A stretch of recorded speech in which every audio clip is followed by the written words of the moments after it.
અમદાવાદ શહેરમાં કોરોના વધુ 10 કેસ નોંધાયા છે, જેમાં 5 મહિલા અને 5 પુરુષ દર્દીઓ સમાવેશ થાય છે. શહેરના નવરંગપુરમાં નવરંગપુર બોડકેદીઓ અને ધનતેરસ, નિકોલ, મણિનગર, સાબરમતી અને ઈસનપુરમાં વિસ્તારમાં કેસ સામે આવ્યા છે. 10માંથી 4 દર્દીઓને ટ્રાવેલ હિસ્ટ્રી મળી આવી છે અને ગોવા, સિંગાપુર, રાજકોટ અને ઓસ્ટ્રેલિયામાં દર્દીઓ અમદાવાદપુરના આવ્યા છે અને બાદ કોરોના પોઝિટિવ આવ્યા છે. 10 કેસ સામે 6 દર્દીઓને ડિસ્ચાર્જ આપવામાં આવ્યા છે. 46 જેટલા એક્ટિવ કેસ છે, જેમાં 45 દર્દીઓમાં આઇસોલેશન છે અને ખાંસી, તાવ અને લોકો દવા ટેસ્ટિંગ નથી કરાવતા. મંગળવારે કોરોનાના કારણે દરિયાપુરમાં રહેલા 82 વર્ષના વૃદ્ધાનું મૃત્યુ થયું હતું. કોરોના કેસોમાં વધુ લઈને મ્યુનિસિપલ કોર્પોરેશન દ્વારા તંત્ર હર્બલ હોસ્પિટલમાં ટેસ્ટિંગ અભિયાન શરૂ થયું છે. કોરોના લક્ષણ ધરાવતા આ શરદી, ખાંસી, તાવ હોવાથી લોકો દવા લઈ રહ્યા છે, પરંતુ ટેસ્ટ કરાવી રહ્યા નથી અને નવા કેસ, જૂના વેરિયન્ટ અંગે કોઈ અસ્પષ્ટ સમસ્યા. અમદાવાદ મ્યુનિસિપલ કોર્પોરેશન તંત્ર આરોગ્ય આયુક્તે જણાવ્યું મુજબ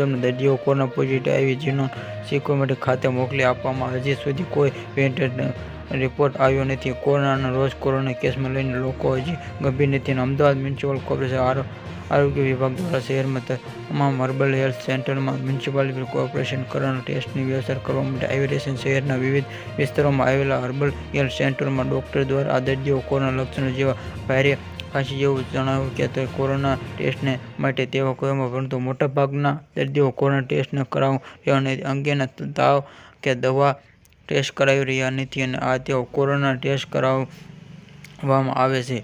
સબસ્ક્રાઇબ મે ચેનલ. આવા જ વિડીયો જોવા માટે જોડાઈ રહો.